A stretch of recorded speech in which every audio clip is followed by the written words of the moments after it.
Bom, boa noite, né, para todos vocês. Queria agradecer muito, primariamente, aí, o convite do pessoal. Acho que é super importante a gente fazer essas comunicações aqui. Eu estou até levando essa apresentação em si como um Bite of Science, né, uma sexta-feira à noite, então não sei como é que o pessoal está aí, se já está no happy hour, dentro de casa, né, e por conta do Covid, aproveitando para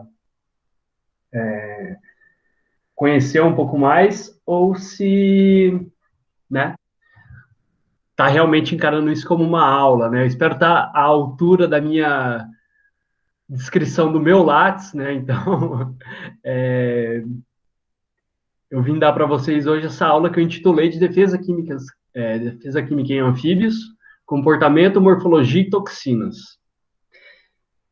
O meu objetivo com essa aula é passar conceitos básicos, tá? Então, se tiver alguém que já tem um know-how aí um pouco mais aprofundado, a gente pode trocar alguma ideia depois, beleza? Então, vou contar mais ou menos como é que começou a minha história, né? Lá em 2009, eu vim parar no Instituto Butantan para fazer um programa de aprimoramento que existe dentro do Instituto, né? Que é o Programa de Aprimoramento Profissional, o pessoal conhece muito como PAP. E aí, desde 2009, eu estou, então, no Butantan. Fiz um PAP, eu interrompi o PAP, fui para o mestrado, doutorado, e agora estou fazendo meu pós-doc, né? Estou no meu último ano do pós-doc. E para quem não conhece o Instituto Butantan aí, que está na mídia para caramba agora por conta das vacinas, né? Além das vacinas, o Instituto Butantan é um instituto de pesquisa, né? Então, tem toda essa tradição com animais peçonhentos, por conta do Vital Brasil, fundador do Instituto. Então, é muito bacana você estar no Instituto, que você vê novas tecnologias, mas também o aspecto antigo, assim, visual do local é muito interessante. Então, se tiverem oportunidade, por favor, visitem, né? E eu fico situado no laboratório de biologia estrutural, que fica nesse prédio aqui, que é o famoso Lemos Monteiro, né? O pavilhão Lemos Monteiro. É um prédio super antigo, assim como outros que tem no Instituto, e que o laboratório fica alojado, então, sob a supervisão sob o doutor Carlos Jared e a doutora Marta Maria Antoniazzi, que, então, basicamente me ensinaram tudo, praticamente, do que eu sei aqui, dessa parte de morfologia, principalmente, né? Aprendi muito com eles, muito grato.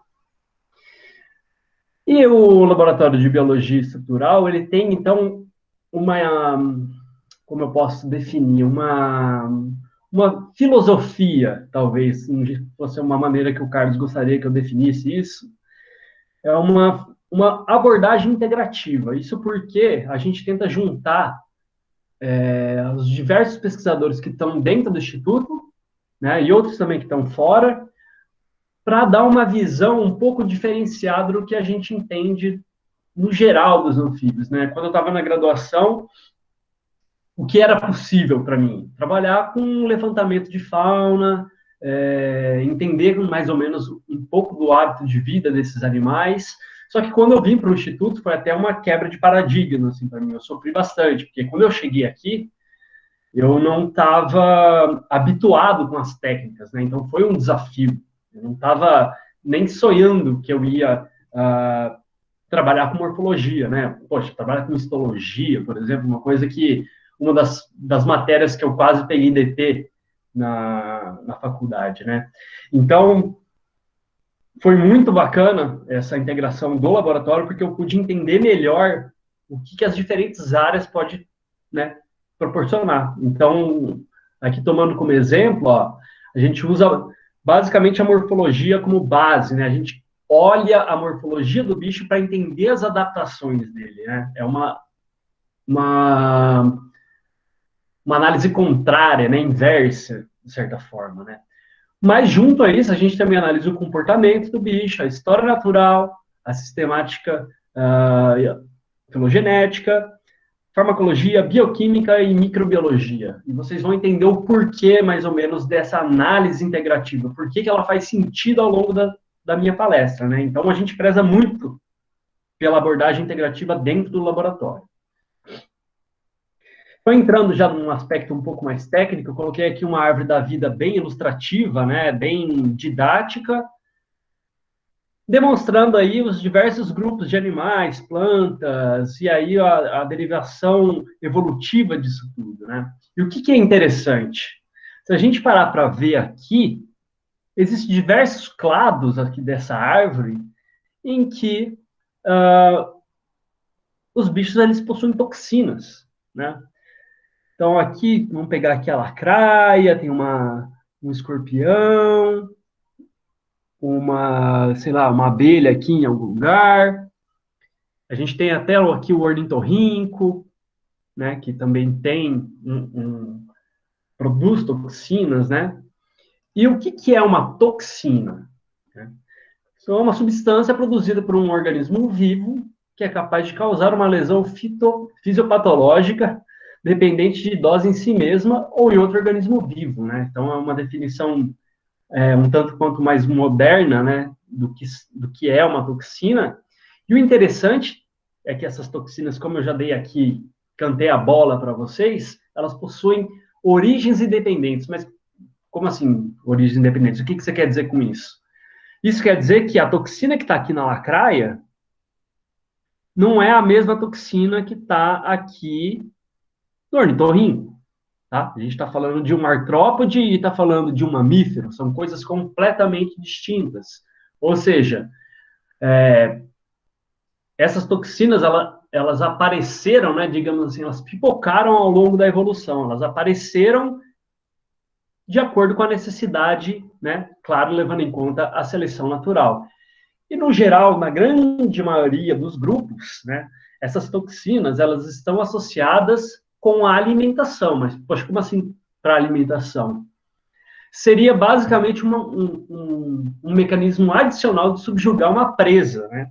Então, no caso de uma aranha, de uma serpente, por exemplo, da própria lacraia, eles picam, injetam aquelas toxinas, né? Que caem ali na.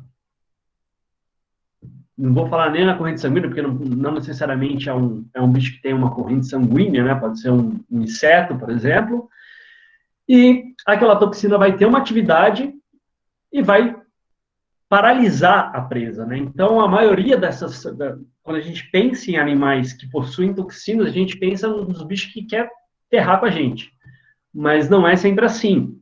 Existem os bichos que usam para defesa, né? Eles usam essa toxina de uma maneira passiva, ou seja, eles não injetam aquilo como um método de defesa ou de alimentação, né? Então, nesse caso aqui, está bem realçado nessa árvore aqui, os anfíbios, né? Que são aqui as cecílias, um grupo pouquíssimo conhecido aí entre os vertebrados, né? Os anuros, que são sapos e pererecas, e as salamandras. Então, aqui, só mostrando de uma maneira um pouco mais evidente, aqui um anuro representado por uma rinela marina, né? Um sapo cururu, uma Bolitoglossa paraensis, que é uma das poucas salamandras que a gente tem dentro do território nacional, né, no Brasil, e o Siphonops annulatus, que é a cecília com maior distribuição na América do Sul e é possivelmente uma das cecílias com a maior distribuição conhecida, né, mais ampla. E o que esses bichos eles têm? Eles têm uma característica, então, defensiva, que é a produção de toxinas. Mas onde estão essas toxinas? Essas toxinas, elas ficam armazenadas e são produzidas, entre aspas, em alguns casos existem algumas variações, nas glândulas cutâneas, né? Então, vamos lá. A pele de um anfíbio é basicamente a pele de um mamífero, né? Ela é dividida em epiderme, a gente pode observar aqui, e a derme. A derme é subdividida em dois, né? O extrato esponjoso e o extrato compacto. Não se prendam a esses nomes aqui nesse momento. O que eu quero mais passar para vocês é a ideia de como e a dinâmica disso tudo, né? E aqui, então, nessa parte do extrato esponjoso, que é a porção mais superficial da derme, a gente encontra essas glândulas cutâneas. E nos anfíbios, elas podem ser basicamente de dois tipos, que é a glândula de veneno, que o pessoal chama tecnicamente como glândula granulosa, e a glândula mucosa. Então, são dois tipos de glândula, basicamente, e que às vezes você pode ter o que a gente chama de polimorfismo. Você pode ter mais de um tipo de glândula de veneno, então você pode ter também mais de um tipo de glândula mucosa, né? E aí, dependendo de cada espécie, isso tem uma função específica. E o que é uma glândula granulosa, né? Essa glândula de veneno que está ali na pele dos anfíbios, né? Então, só recapitulando aqui, todos esses bichos aqui, né, da classe anfíbia, a ordem Anura, ordem Caudata e a ordem Gymnophiona, têm as glândulas de veneno na pele, e as glândulas mucosas. Então, de uma maneira aqui, ó, eu tentei fazer um paralelo de esquema e de histologia, a gente consegue observar que essa glândula de veneno, ela tem uma morfologia diferente de uma glândula de veneno em qualquer outro vertebrado. Por quê? Ela tem uma estrutura de um nome complicado, que a gente chama de sincicial. O que é uma estrutura sincicial? É como se fosse uma célula só, hipertrofiada, ou seja, de tamanho muito grande, e multinucleada. Então, se a gente observar aqui, ó, esses são os núcleos aqui no esquema, e os grânulos, né, que dá um nome para a glândula granulosa, estão aqui no centro da glândula. Se a gente transferir isso que a gente está vendo no esquema para a histologia, fica bem evidente. Olha só, aqui são os núcleos, né, que ficam dispostos na periferia da glândula, e no centro dele tem esses grânulos. Mas por que tem grânulo no centro? Por que o grânulo não fica na periferia? Na verdade, a gente tem grânulos na periferia. Só que o que acontece?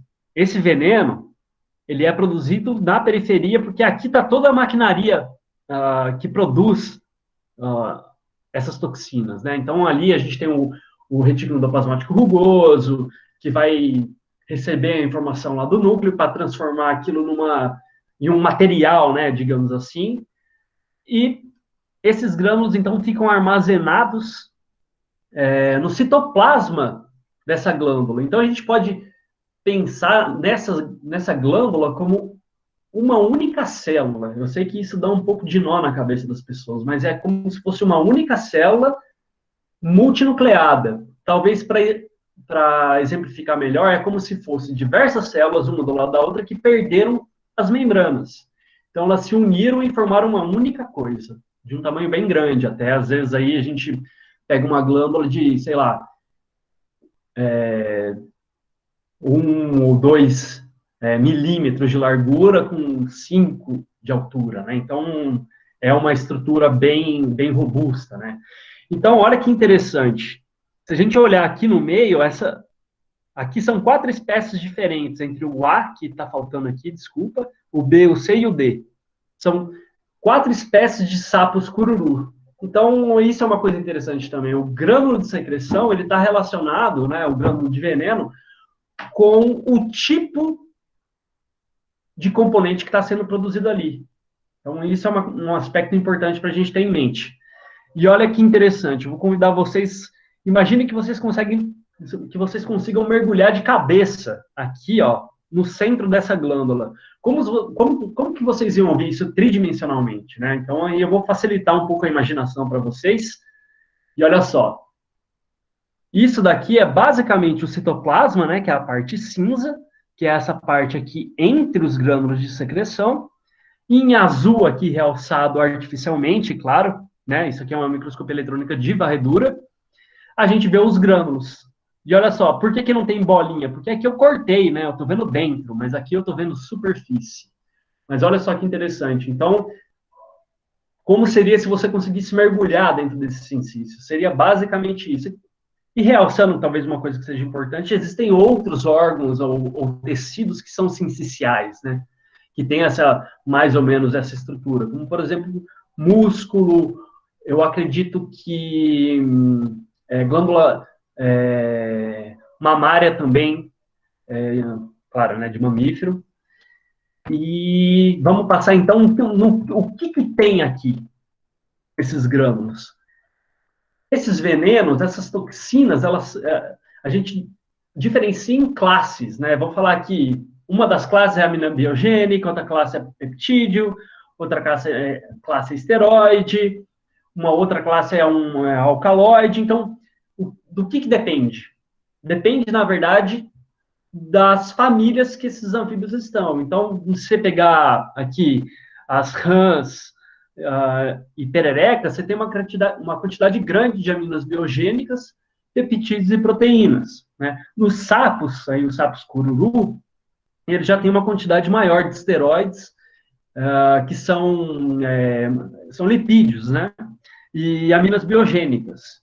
E aí, um dos casos mais famosos, que são os animais que são conhecidos como os mais tóxicos, né? Não os animais, desculpa, talvez o vertebrado mais tóxico conhecido é uma rãzinha, né, da família Dendrobatidae, que é o Phyllobates terribilis. Ele tem uma quantidade, olha só o nome do bicho, né? Phyllobates terribilis.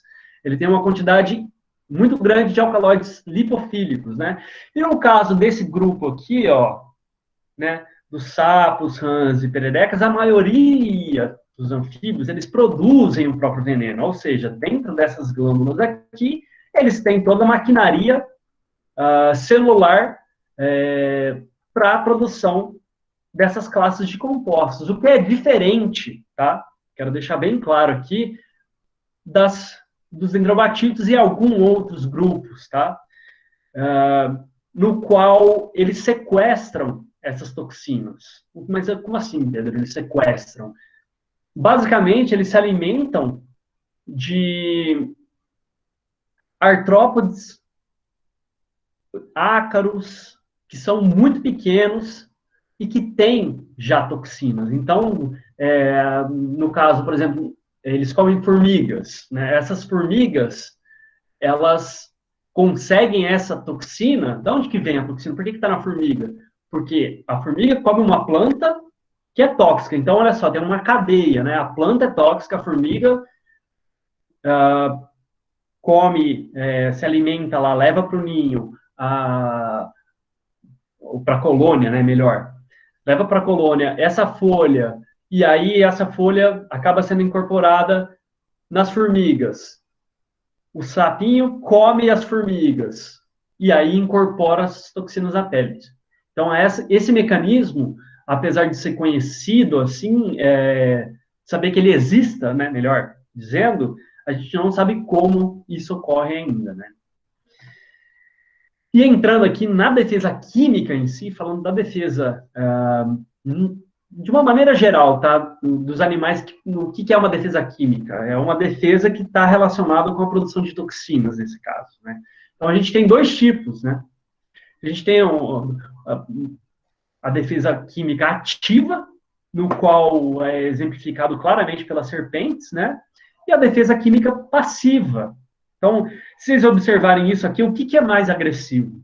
Atacar um predador ou um possível agressor e injetar o veneno ou falar, morde aqui, ó, nessa região aqui que eu tenho um pouquinho mais de veneno, como esse sapo está fazendo, né? Então, olha só, nas serpentes em geral, claro, aqui eu estou exemplificando com uma serpente solenóglifa, né, que são essas serpentes que têm essa dentição móvel na frente aqui da boca, elas possuem, então, uma glândula relacionada a um dente, né? E aí, se você pudesse entender melhor o que é uma glândula relacionada ao dente, é basicamente isso aqui, ó. É um saco que produz uma secreção, né? Olha lá. Então, ele produz na periferia aqui, joga nesse centro que tem um lumen, né? Então, uma cavidade. Então, esse veneno ele fica armazenado nessa cavidade. Então, no momento da picada, a serpente ela tem os músculos em volta da glândula, músculos que são... ela tem total controle dessa musculatura, né? E ela consegue comprimir essa glândula, liberando, então, através do dente. O que é diferente, né, de um anfíbio. Você consegue imaginar músculos verdadeiros, né, músculos estriados envolvendo uma glândula, se está na pele, que é a coisa mais externa? Então, não teria como ter uma camada muscular aqui por fora, certo? Então, por outro lado, nos anfíbios, eles possuem uma coisa que a gente chama de camada mioepitelial envolvendo essas glândulas. É um músculo liso. Então, o que acontece? Quando esse bicho ele se sente ameaçado, essa musculatura Sabe aquela coisa da pessoa falar que ela se cagou de medo? Ela se cagou por quê? Porque o músculo do intestino dela agiu no momento em que não se sentiu, no momento em que houve, né, o estímulo. Então é basicamente assim similar ao que acontece na pele dos anfíbios, né? Só que existem algumas espécies que possuem acúmulos de glândula e que, em algumas vezes, é necessária a pressão externa, tal como exemplificando aqui a mordida de um predador sobre a pele para que o veneno então seja eliminado.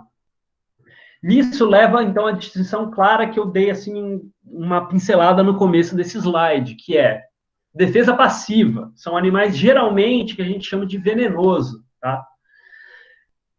Por quê? Olha lá, a mordida foi no sapo, então quem resolveu morder o sapo foi o rapaz aqui. Já o bicho de defesa ativa, que a gente chama de peçonhento, olha lá, ele atacou ativamente a pessoa e causou aí o envenenamento, né? E isso causa uma extrema confusão por conta de tradução. Sabe por quê? Venenoso significa poisonous em inglês. O que parece invertido, né? E olha lá, defesa ativa, um animal peçonhento é venomous. Então, eu já vi muitos, mas muitos artigos científicos chamando esses bichos com defesa passiva de venomous, tá? E isso não está certo. E associado, então, voltando a falar única e exclusivamente dos anfíbios, a gente tem estratégias relacionadas com essa pele, né? A pele em si, ela tem a toxina, mas ela também pode ajudar numa coisa extremamente importante, que é a camuflagem. Olha aqui, esse anfíbio aqui, da família Microelídeo, perfeitamente camuflado. Eu aumentei aqui e eu duvido que vocês estão vendo esse bicho aqui, que é uma rinela do grupo Margaritífera. Eu vou apontar aqui porque eu sou legal, tá? Então, olha só. Aqui é a ponta do focinho dele. Não sei se vocês estão conseguindo ver. Aqui é então a cabeça, os olhos, o corpo, a perna, né? Então, a camuflagem é uma coisa eficiente. E, no geral, espécies que são mais camufladas, elas tendem a não ter uma toxina de aspecto tão amplo para funcionar em diversos grupos, certo? Então, geralmente, esses bichos têm predadores especialistas. O que é totalmente ao contrário do apossematismo, né? Eu falei para vocês dali dos sapinhos da família Dendrobatide, eles são conhecidos como ponta de flecha, coisas assim, porque os indígenas usam a secreção da pele deles para caça, né? Então, olha só o Phyllobates terribilis aqui. Isso aqui você vê no chão da mata de longe. É a mesma coisa que os nossos sapinhos aqui da Mata Atlântica, que são conhecidos como sapinhos pinho de ouro, né? Os braxéfalos. Então, são estratégias diferentes, né? E esses comportamentos, então, eles podem estar fundidos, misturados em uma única espécie. Olha só que interessante o que acontece nessa perereca do gênero Filomedusa, né? Hoje em dia, na verdade, tem vários gêneros aqui, né? Antes era Filomedusa e dividiu em Pithecopus e Filomedusa. Mas olha que interessante. O bicho, quando ele fica, é uma perereca, né? Então ele fica numa folha, ele fica trepado, diferente de um sapo, que sempre fica no chão, e uma rã que está mais associada ao ambiente aquático. Então, essa perereca aqui, ela tem um hábito arborícola, e ela fica ali, ela é verdinha, ela fica camuflada na folha. No momento em que ela se sente acuada, ela vai fugir, ela vai tentar fugir. Então, o que ela faz? No momento em que ela está se movimentando, ela demonstra cores extremamente vistosas, que seria, então, um apossematismo, certo? Então, olha só que interessante, a gente passa de uma camuflagem para um apossematismo. Mas, se você pegar o bicho na mão, olha o que acontece. Ele se finge de morto. Poxa, Pedro, mas por que ele se finge de morto, né? E aí é que a gente começa a entrar no funcionamento dessas toxinas. Um dos principais aspectos do veneno desses bichos é causar emese. O que é causar emese? É causar vontade de vomitar. Então, esse bicho, o que ele faz? Ele cobre as partes vitais, geralmente, do corpo, os olhos, ou então eles colocam uma mãozinha na cabeça, e se deixam engolir. E se a cobra não for, ou o predador em si não for adaptado, né? Porque eu estou falando aqui, geralmente, mais relacionando, então, com serpentes que podem ser um dos principais predadores de anfíbios, tá? Então, Eu estou me baseando num relato de um paper mesmo, tá? Que mostrou que uma serpente comeu, deglutiu, né? Não vamos falar que comeu, deglutiu uma filomedusa e depois de poucos segundos, então, ela regurgitou e o bicho saiu vivo andando. Olha só que interessante, né?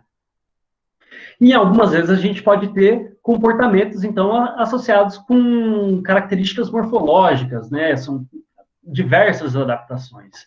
Então, no caso aqui, essa serpente é uma xênodo. Ela é adaptada para comer um sapo, né? Mas existem algumas outras serpentes que não são. Então, eles ficam um tempo inteiro, até desses bichos que são adaptados, predador-presa, né?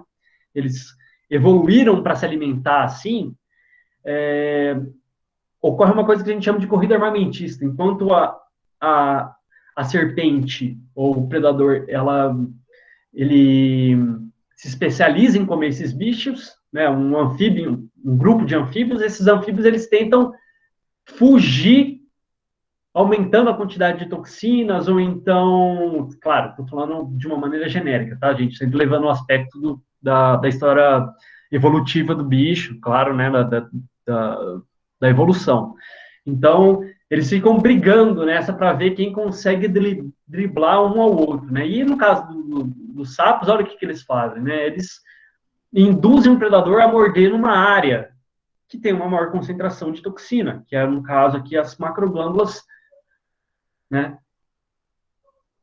No qual, possivelmente, as parotoides são as mais conhecidas. O pessoal costuma falar paratoide, mas o nome correto mesmo é parotoide, tá? E olha só que interessante. Esses bichos, então, o que é uma parotoide? São acúmulos glandulares. Eles podem ser diferenciados ou não. Então, vamos começar do básico aqui. Então, o bicho tinha lá glândulas distribuídas na pele de uma maneira, sei lá, não organizada, digamos assim.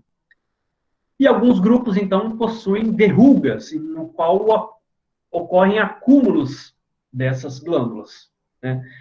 Já em maior quantidade, a gente pode observar aqui as parotoides. Olha só, se você cortar essa parotoide no seu maior eixo, a gente vê essa estrutura. Olha lá, são diversas glândulas macroscópicas, que são diferentes daquelas que estão na pele, né?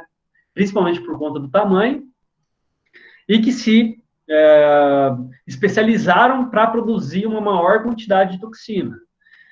E algumas outras espécies também possuem macroglândulas em outras regiões do corpo, né? Que nem aqui a tibial da Rhinella diptia. E como que é a estrutura dessas parotoides? Olha só, aqui eu tirei, aqui eu não, né? Isso é um trabalho aqui do Carlos de 2009, e ele tirou a secreção para mostrar o aspecto morfológico dessa glândula, né? Então, ela é como se fosse um favo de mel, em que aqui dentro tinha o veneno. Então, aqui é a glândula cheia e aqui é a glândula vazia, né? E olha que interessante, se a gente cortar isso transversalmente, a gente observa aqui todo o veneno aqui dentro, né? Cada unidade dessa aqui é como se fosse uma garrafinha de veneno. E, impossibilitando a saída desse veneno, tem aqui uma estrutura que a gente chama de plug epitelial, que tem a função de uma rolha, basicamente, né? Então, aqui está em maior aumento, o plug está aqui, e esse aqui é o plug, e aqui está o veneno. Isso aqui é uma coisa super importante para a defesa passiva dos sapos. Por quê? No momento em que um predador morde aqui, ataca nessa região, a pressão interna aqui dentro aumenta muito, fazendo com que esse plug aqui ele se rompa. E a hora que ele rompe, ele então ejeta esse veneno de maneira muito abrupta, né? Chega a alcançar aí uns jatos, se você pegar e apertar na mão, 2, 3 metros de distância, né? Então, isso por quê? Imagine isso dentro da boca do predador. Ele não vai conseguir limpar, se acertar o céu da boca, lá atrás, sei lá, bem profundo, né? Então, é assim que os sapos usam esse mecanismo de defesa passiva, né? E a gente tem também algumas outras possibilidades. Olha só, essa aqui é uma rãzinha, o pessoal chama rã de 4 olhos, porque no momento que ela se sente acuada, ela faz esse comportamento aqui, ó. Então, forma como se fosse um rosto, né? Olha só, um olho e o nariz. Só que o que é mais interessante? Assim como nos sapos cururus, na verdade, essas regiões que eles preferem mostrar não são simplesmente figuras, né? São acúmulos de glândula. E olha que bacana. Quando a gente vê aqui a dose letal, se a gente observar nessa região as diversas glândulas, uma do lado da outra aqui, ó, e aqui é na pele normal. Então, essa região é rica em glândulas. E se a gente olhar a DL50, Pedro, o que é DL50? Não faço ideia. Não faço ideia do que seja isso. É basicamente o tanto de veneno que você precisa para matar 50% de um grupo ali de camundongo. Então, só para o de camundongo ou qualquer outra espécie que você esteja comparando, né? Então, o Physalenus naterere, que é esse sapinho aqui, em comparação com a jararaca, olha só, ele é mais tóxico, o veneno que está dentro dessas glândulas aqui, do que de jararaca. Bacana, Pedro, você está falando sobre defesa, mas você só me mostrou bichos com defesa passiva. Será que só tem bichos com defesa passiva? Eu tive um problema aqui que travou. Ah, foi. Na verdade, não. E aí... Ixi, meu computador tá dando um pau aqui, hein? Tá lerdão. Aí, foi. Então, a gente... esse bicho aqui, é o Rebugutatus, ele já estava descrito há bastante tempo. E a gente... através aí de colaborações, né, o Miguel Trefon, na verdade, que viu primariamente esse comportamento, e falou com o Carlos, e na época eu dei sorte de estar desenvolvendo meu mestrado, e calhou de eu estudar esse bicho, né? Então tem aqui um vídeo em que, diferentemente dos sapos de uma maneira geral, ele consegue espirrar o seu veneno voluntariamente, né? Então, se a gente observar aqui o vídeo, ele usa a cintura escapular para comprimir a parotoide, né?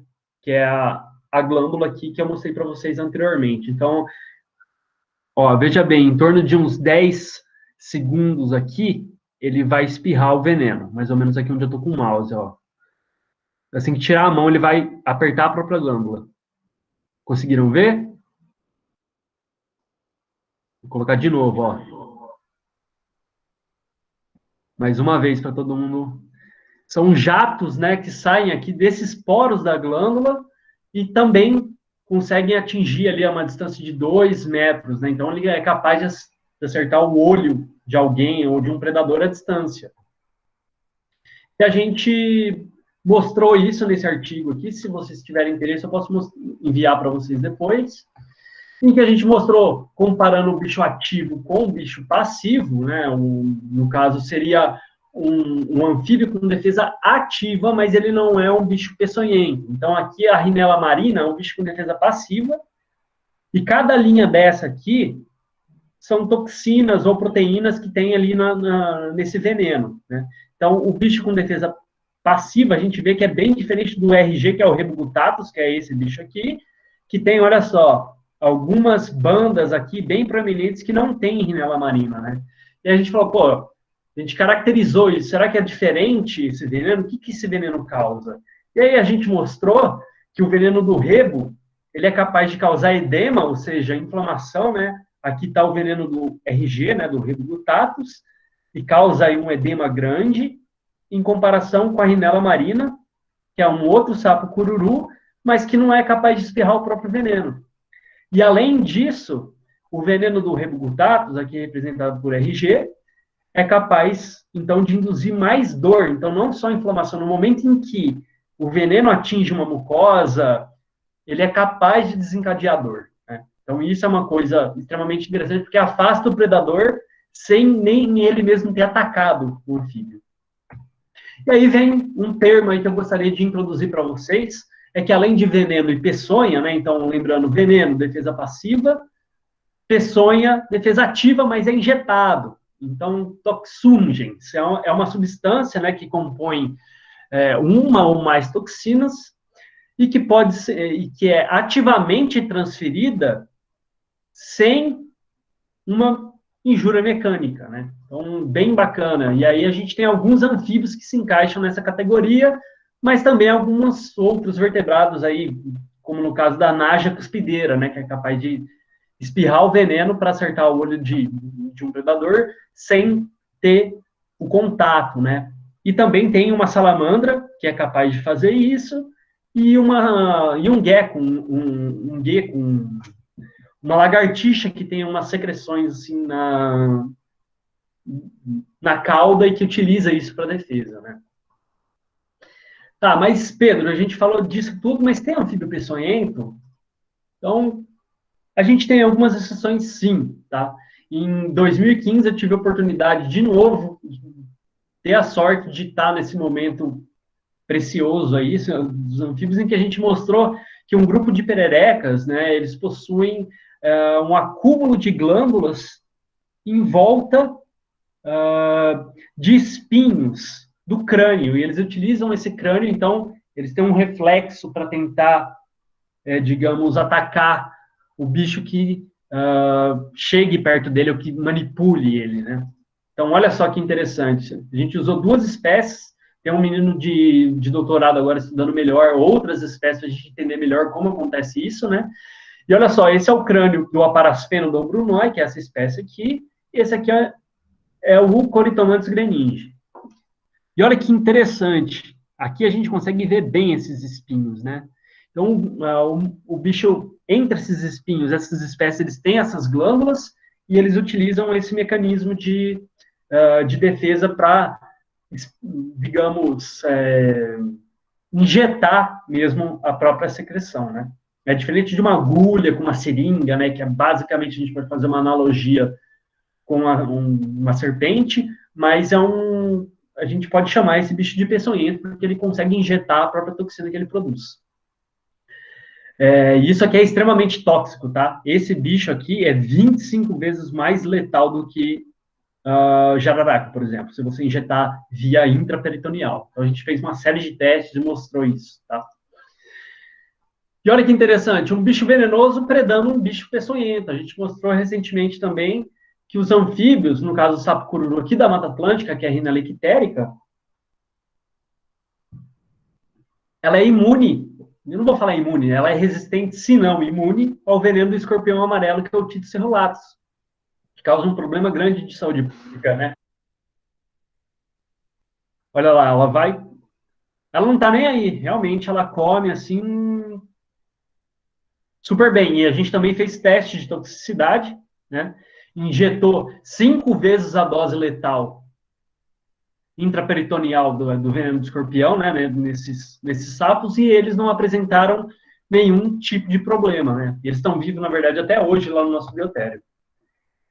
Tá, Pedro, você falou de muito dianuro, mas e salamandra? Então, eu tive a oportunidade ao longo do meu doutorado de ir para fora do país e estudar veneno de algumas salamandras com uma das pessoas mais influentes dentro da área, né, que é o professor Brode, o Edmund Brode Jr. E, na verdade, esse não é o Brode, esse é o Brode, porque ele está sempre com um charuto na boca. E aí ele foi, né, uma pessoa que tinha descrito a salamandra espirrando veneno na pele, e eu já tinha, junto com o grupo, claro, descrito o mecanismo no rego, né, naquele sapo que espirra o veneno, então deu super certo de ir para lá, e ele é um grande especialista na tal da corrida armamentista que eu falei para vocês. Ele estuda basicamente essa espécie de salamandra, que é a Tarica granulosa, né? E que ele descobriu que era extremamente tóxica, é um dos vertebrados mais tóxicos que tem, e ele ficou super surpreso de ver que algumas serpentes eram adaptadas para comer essas salamandras, né? Então ele fazia testes, ele pegava essas salamandras lá na década de 70, batia elas no liquidificador, depois de ter eutanasiado, fazia um extrato, né, daquilo e injetava em camundongo e via que era extremamente potente, né? Então, poxa, como é que essas cobras elas podem se alimentar disso, né? E aí ele viu que, na verdade, né, isso aqui é um mapa de diferentes regiões aqui do oeste dos Estados Unidos, e ele viu que tinha variações, né, da toxina, que no caso é a tetrodotoxina. Então, não foi ele que descobriu, né? que a toxina que tinha nessa salamandra era a tetrodotoxina. Eu falo tetrodotoxina assim como uma coisa super conhecida, porque vocês vão conhecer também. Todo mundo já ouviu falar do baiacu. É a mesma toxina que tem no baiacu, tem nessa salamandra, tá? E aí ele mostrou que existiam variações ao longo dessas regiões. E que, olha só, nessa região aqui do condado de Ten Mile, uma salamandra dessa tinha veneno suficiente para matar 58 pessoas. E a dúvida sempre que ficou, e até hoje é, da onde vem essa toxina? Porque, no caso dos baiacus, ela provém de simbiose com bactérias. Então, as bactérias produzem ali no ambiente marítimo, né, as toxinas, e passa, então, o baiacu, e fica ali naquele ambiente, porque essas toxinas estão na vesícula biliar e na pele do baiacu. Né? Até tem um vídeo famoso de uns golfinhos brincando com o baiacu e ficando felizes com a toxina, né? Então, o que a gente fez? A gente resolveu pegar duas regiões diferentes, uma que tinha conhecida, né, que tinha pouco tetrodotoxina, que é a TTX, tá? Só para ficar mais fácil de eu falar do que tetrodotoxina, e comparou com uma região de bichos que tinha um monte. Então, olha só, a gente viu que, na verdade, existe uma variação. Então, deixar claro, isso é uma mesma espécie, tá? Com variações extremamente evidentes na pele. Então, LW-, só para ficar um menos, significa que tem menos toxina. E o mais é que tem mais. Vocês conseguem ver claramente aqui a diferença entre essas duas histologias, né? A gente tem as glândulas de veneno aqui, e a gente tem dois tipos de célula, o que é diferente dos anuros, tá? Então, salamandra tem uma estrutura um pouco diferente da glândula. E essa célula que eu chamei aqui de 1 é bem diferente do que tem no 2 e, ao mesmo tempo, é muito diferente do outro grupo. Olha só o tamanho desse 1, o tamanho desse 1 aqui. E aí a gente fez uma série de caracterizações morfológicas, tal, até reconstruções tridimensionais para mostrar como essas células estão dispostas dentro dessa glândula, e a gente mostrou claramente que esse tipo 1, né, de célula está sempre embaixo do duto. Vocês conseguem ver aqui, ó, é o duto por onde a secreção é liberada na superfície da pele. Nesse caso aqui, não espirra, tá? A secreção, como é no caso dos sapos, é só o bicho fica, sei lá, merejado de secreção na superfície da pele. E aí, graças a um anticorpo, a gente conseguiu marcar exatamente onde estavam essa toxina, né? E olha que bacana, no bicho que tem pouco, você tem aqui uma marcação muito sutil. Já no bicho que tem muita tetrodotoxina, olha lá, bem evidente, tá? Então, a gente mostrou que as células do tipo 1, elas contêm uma grande quantidade de tetrodotoxina, o que explicaria, na verdade, a diferença entre os dois grupos. Então, a partir de seleção natural, a gente consegue mostrar, possivelmente foi selecionada essa característica, né? Então, aqui, de novo, LW-, onde tem menos, olha aqui, ó, a marcação é esse dourado aqui, esse amarronzado, e olha só, aqui tem bastante, né? E além disso, a gente mostrou que as glândulas mucosas também possuem essa tetrodotoxina, essa TTX, contrariando o que tem na literatura, né? As pessoas acreditavam que somente a glândula de veneno tinha toxina. Legal, Pedro. Você me falou um pouco agora das salamandras, mas e as cecílias, né? Então, aqui está o grande filé, o qual eu estou me adentrando no momento, né? O meu pós-doc é com esse bicho. Então, lá em 2006, o grupo do laboratório ele mostrou que as cecílias, né, que são esses anfíbios ápodos, eles não têm perna, né? Eles não têm nenhum membro, eles são muito estranhos quando a gente olha pela primeira vez, porque eles têm tentáculos, olha só. Isso aqui é um tentáculo. Olhos cobertos com pele, então eles só conseguem saber se está claro, se está escuro, eles não sabem, não formam imagem.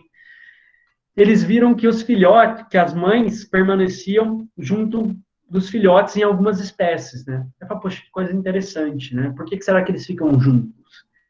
E aí eles conseguiram mostrar, nesse trabalho aqui, que, na verdade, as mães, elas passam a produzir uma quantidade grande de lipídios na pele. Então, quando você olha uma mãe em cuidado parental de cecília, né, geralmente são as espécies ovíparas que fazem isso, porque a gente também tem as vivíparas, elas têm a pele esbranquiçada. Olha aqui, ó. Aqui é fora do cuidado parental e aqui durante o cuidado parental.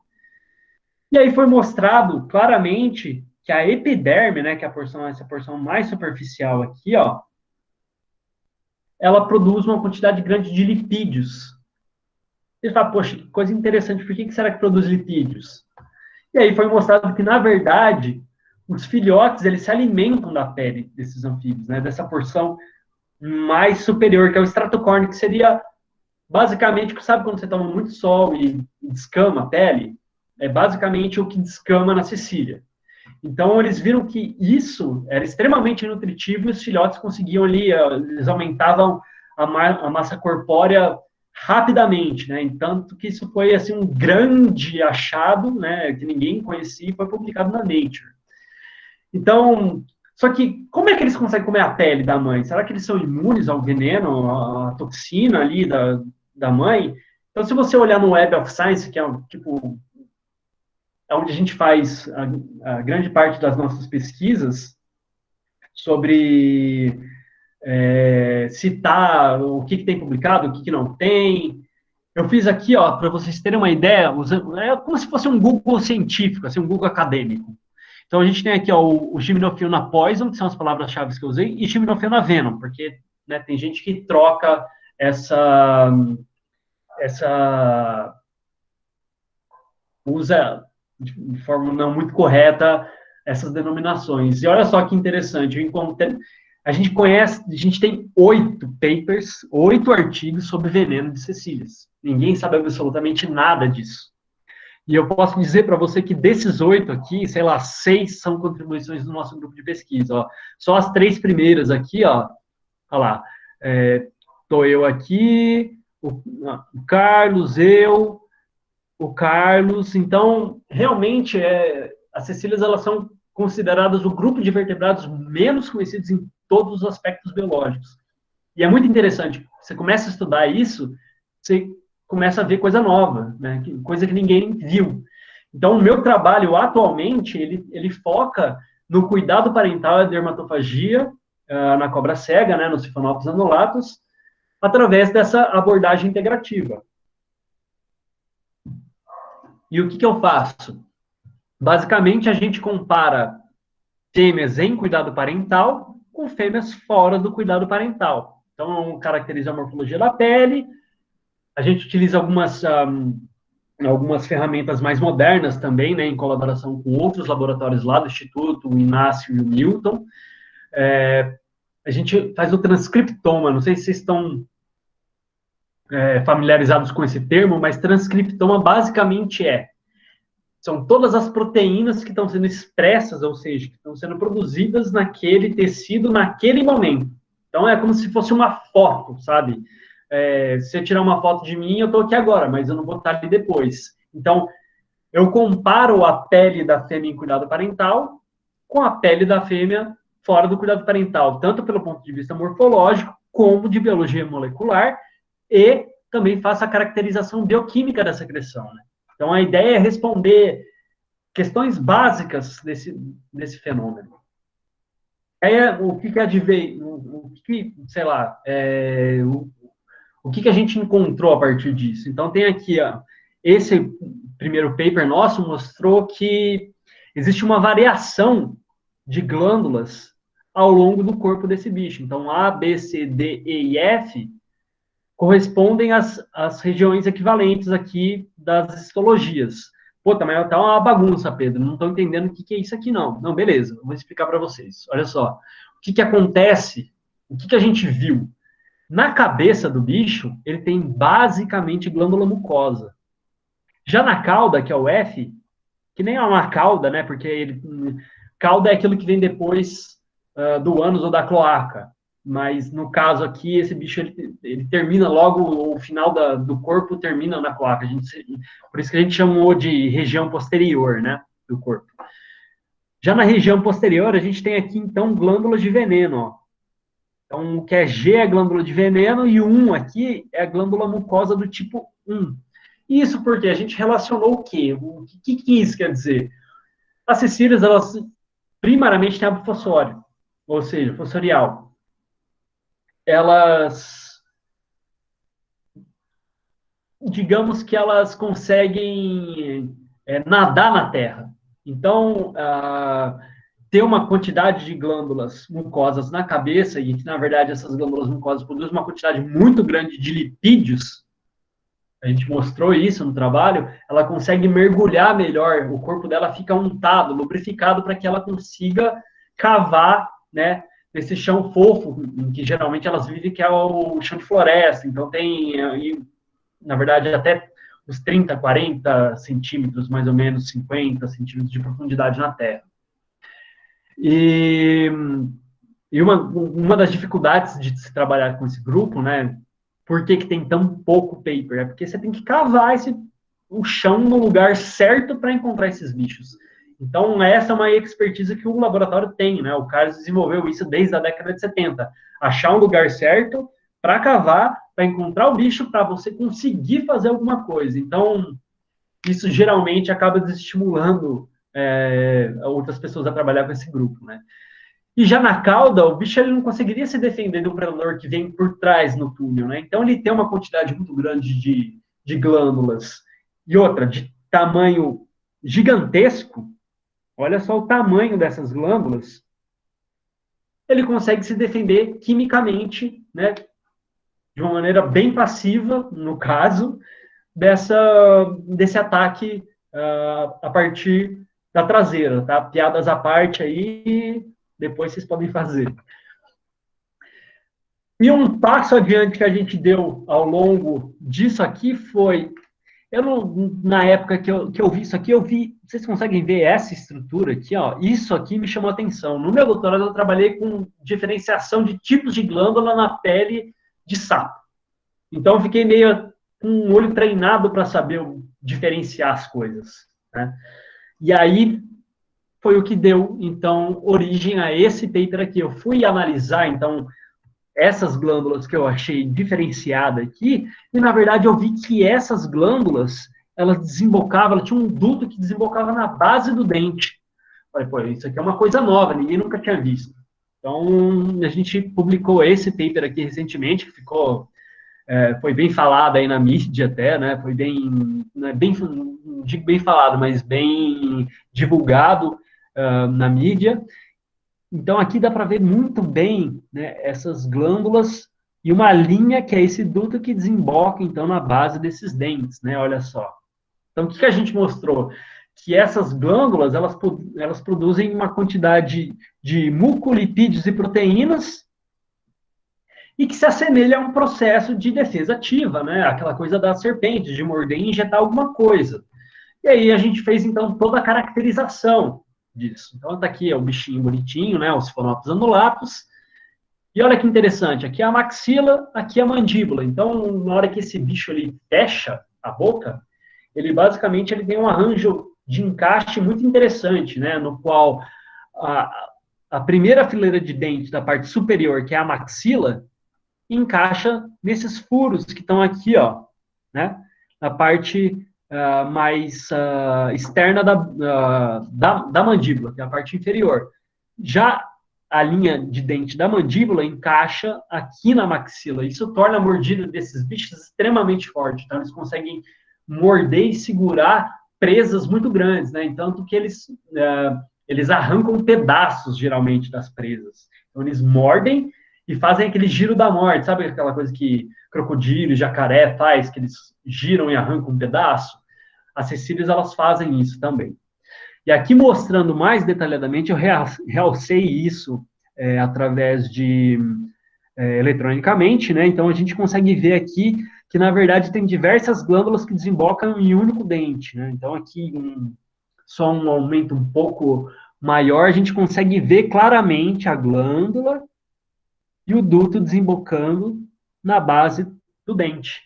E olha que interessante, diferentemente da glândula de veneno, que eu falei para vocês que não possui uma cavidade, né, que ela está repleta de glândula de secreção, essa glândula relacionada aos dentes nas cecílias, ela tem um lúmen, né? Ela tem uma cavidade. Olha só a cavidade aqui, aqui, aqui. Então, a secreção que é produzida fica armazenada ali de uma maneira semelhante que a gente vê nas serpentes, né? Então, olha lá.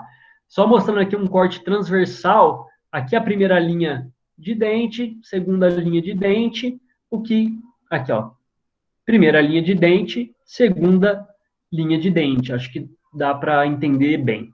E aqui está o duto, olha só, o duto da glândula que vem, olha a glândula aqui, olha como ela é maior do que aquelas glândulas normais que estão na pele da cabeça, né? E aí a gente mostrou também que não só na maxila, mas também na mandíbula a gente tem essas glândulas. Então se atentem aqui a esse asterisco, que é essa glândula, e olha lá, a glândula aqui desembocando na base do dente, né, um duto aqui, e também essas glândulas soltam ali o conteúdo nessa parte aqui, né, nesse orifício em que o dente da região superior ele encaixa. Então ele fica como se fosse uma caneta tinteiro, ele fica mergulhado nessa secreção. A hora que o bicho abre a boca e morde, então ele já seria capaz de inocular essa secreção que está ali em volta do dente. Aqui só mostrando melhor, em maior aumento, olha lá, o dente, né, da primeira fileira, porque essas glândulas elas só se relacionam com os dentes da primeira fileira, tá? Não tem aqui essas glândulas. Aqui dá para ver bem melhor o duto, né? Aqui o epitélio oral. E aí a gente fez uma reconstrução tridimensional para mostrar a relação do dente, né? Aqui representado por T, e dessas glândulas, né? E a gente mostrou também que algumas dessas glândulas podem ter a fusão dos dutos de secreção, o que é comum, na verdade, né, em serpentes ou outros animais, digamos, mais derivados. Aqui eu coloquei a questão de curiosidade só para mostrar como é que funciona essa reconstrução tridimensional, em qual a gente faz centenas de cortes histológicos, depois alinha, né, um com o outro, e por assim vai, né, você coloca um em cima do outro, e aí eu fiz uma animação aqui em forma de cartoon. Olha só, essa aqui são as glândulas da pele normal. Essa aqui é a glândula relacionada ao dente, ao duto. Olha o dente aqui, ó. Olha o duto desembocando na base do dente. Olha lá, mais uma glândula. Todas elas desembocando mais ou menos nessa região. Olha lá, mais uma. Olha aqui o duto. Outra glândula aqui. Então, na mandíbula, a gente também fez esse mesmo esquema, né, de reconstrução tridimensional e mostrou, então, que essas glândulas, elas estão alocadas, né, elas secretam a secreção dela nesses orifícios em que os dentes superiores, eles ficam, então, alocados, né, aqui representado por essa ponta de seta aqui. Então, o dente, ele fica alojado aqui e está sempre constantemente coberto dessa secreção. O que é muito, mas muito similar mesmo ao que acontece em lagartos venenosos. O monstro de Gila tem a mesma característica. Olha só, a glândula, né? O dente, aqui na mandíbula, e aqui o dente de cima encaixa nessa região. Aqui só mostrando, isso daqui é uma cecília também, tá? Só para fazer um paralelo do esquema para a histologia. Então, olha, onde o dente encaixa, você tem essa glândula aqui com esse conteúdo bem específico para manter ele untado de secreção, né? E aí a gente fez algumas caracterizações, mostrou que existiam mais de um tipo de célula dentro dessas glândulas, e a coisa mais importante que a gente mostrou aqui é que as células da periferia, onde a gente marcou com 2, elas produzem toxinas, elas produzem proteínas, né? Então, uma das coisas interessantes é a produção de proteínas, porque geralmente essas toxinas, elas são proteicas, né? Essas toxinas de serpentes, toxinas de lagarto, que usam o aparato oral para inoculação, elas são proteicas.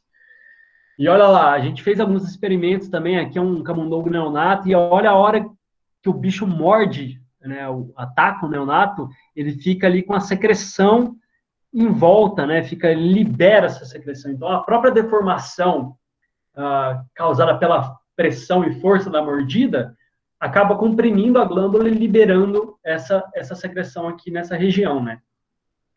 Que é basicamente as glândulas, elas liberam aqui nessa linha que eu estou mostrando para vocês. Então, tem um canal que, mesmo o bicho mordendo com a boca fechada ali, a secreção ela consegue se espalhar, né? E a grande sacada, talvez, desse trabalho foi, pô, isso tem muita similaridade com o que a gente vê em serpente. Como é que a gente poderia falar que é um sistema análogo ou homólogo? Qual a diferença entre análogo e homólogo? Análogo é aquilo que tem uma... É parecido, mas que tem origens diferentes. E homólogo é aquilo que é parecido porque tem a mesma origem. Então, saca só, a gente resolveu, então, analisar em filhotes de Siphonops, usando como exemplo, né, da onde é que vinha, da onde brotava essa glândula, qual é a ontogênese dessa glândula, da onde ela se deriva, né? E a gente mostrou que a glândula aqui representada pelo asterisco, né, aqui a glândula relacionada ao dente, veja que a gente não tem nenhum dente aqui ainda, né, do bicho, ele está relacionado, então, com a lâmina dental, ela se desenvolve, né, a partir disso. Isso, então, caracteriza essa glândula como uma glândula dental que é a mesma origem das glândulas de peçonha das serpentes. Então, talvez esse foi um dos principais e mais importantes resultados que a gente viu, né? E aí a gente mostrou, né, que essa secreção produzida por ela, pelos Siphonops annulatus, ela tem uma quantidade grande de proteínas, né? Não grande, né? Mas mais do que eu esperava, por isso que eu falo grande, de proteínas, e que, na verdade, elas também têm atividade enzimática, né? Então, a gente testou aqui alguns substratos, a gente mostrou que ela tem atividade genatinolítica. O que isso significa? Gelatina é basicamente colágeno. Então, pensa que se o bicho morder a sua pele, ele pode facilitar a digestão, né, ou facilitar o desprendimento, talvez, daquele tecido, né? Ao mesmo coisa a gente mostrou para a caseína, né? Então, uma banda aqui com caseína, fibrinogênio e também, olha só, ácido hialurônico, né? Que é responsável, o ácido hialurônico, onde é que ele está? Quantos cremes vocês já não viram a base de ácido hialurônico para dar mais firmeza na pele, né? O pessoal costuma usar. Então, no caso, a Cecília tem uma hialuronidase, é uma proteína capaz de quebrar o ácido hialurônico, e ele é a gente pode considerar como uma toxina? Não necessariamente, mas ele abre caminho para que aquilo que está sendo injetado ali consiga chegar, por exemplo, na circulação sanguínea. Então, é um aspecto interessante. E finalizando aqui essa parte bioquímica, a gente consegue ver aqui uma atividade fosfolipásica, que é, tipo assim, é uma classe de toxina que é encontrada em muitos animais peçonhentos, tá? Então, a gente mostrou aqui que esse B, o P e BP, basicamente, são preparações diferentes, mas a secreção é a mesma, tá? Então, CDT aqui, para vocês terem uma ideia, isso aqui é cascavel, Crotalus durissus terríficos.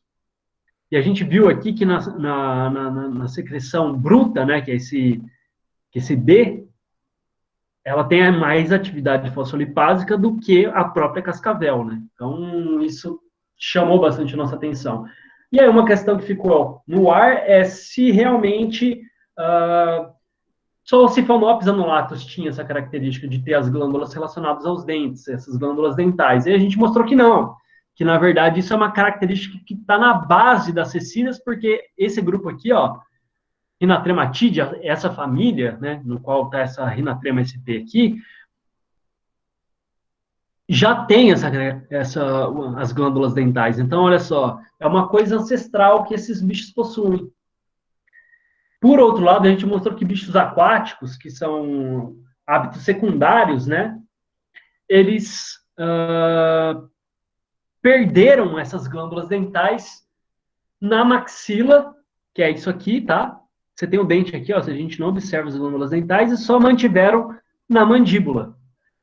Tá? E aqui é um outro, esse bicho aqui é da ilha de São Tomé e Príncipe, lá próximo da África, que também tem. Então, a gente mostrou claramente que pode ter variação de acordo com a biologia de cada bicho, né? O Typhlonex, por exemplo, ele se alimenta de peixe morto, então ele não precisaria, talvez, ter toxinas para né, se alimentar.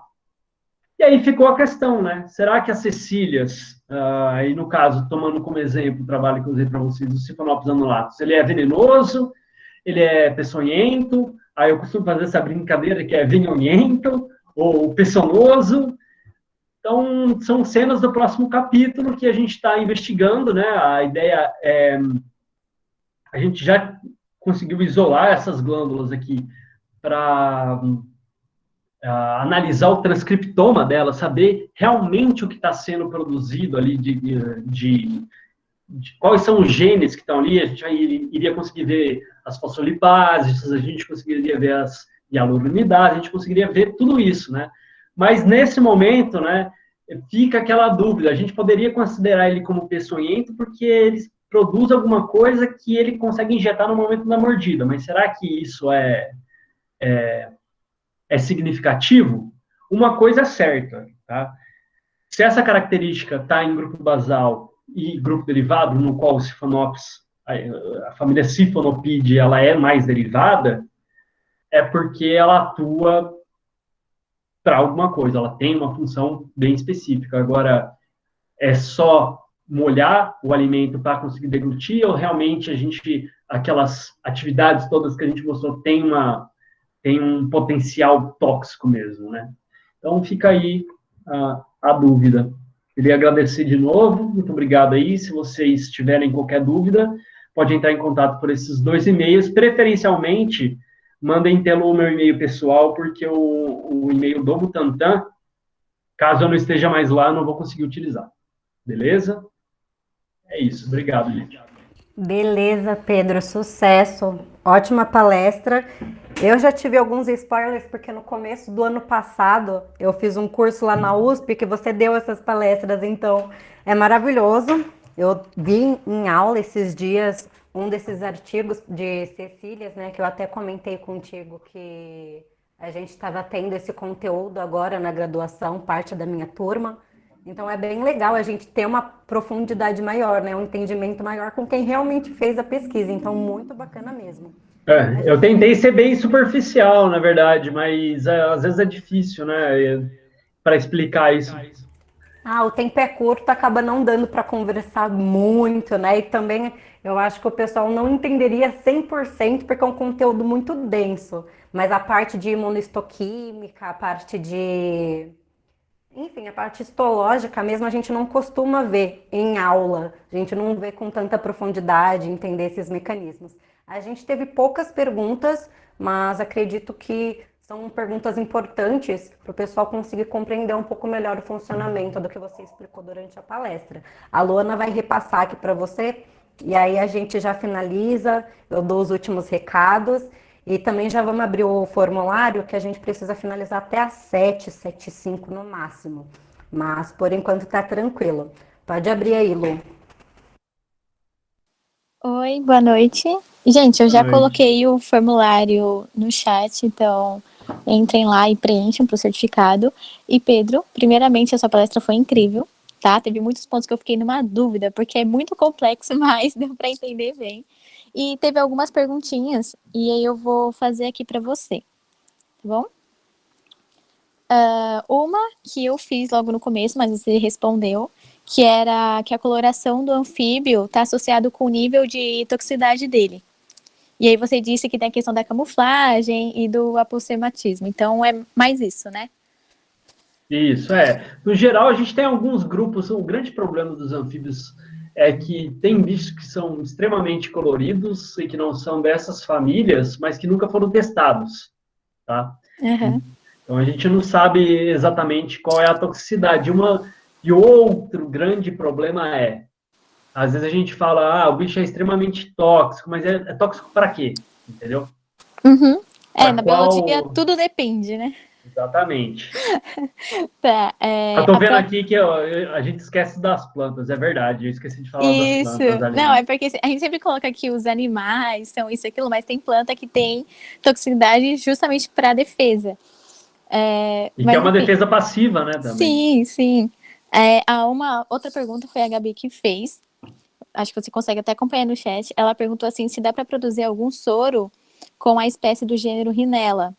É algo nesse sentido contra o veneno do escorpião. Acho que foi o que você comentou, que o sapo cururu tem uma certa tolerância. Ah, entendi.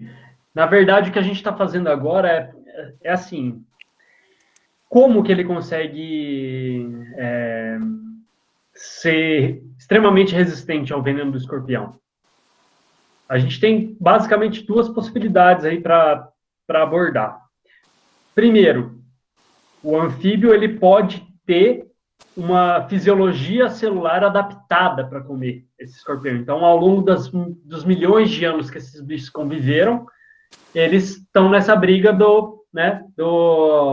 dessa briga armamentista para correr atrás de quem vai conseguir, né, se alimentar de quem. Né? Claro que um escorpião não vai comer uma rinela, mas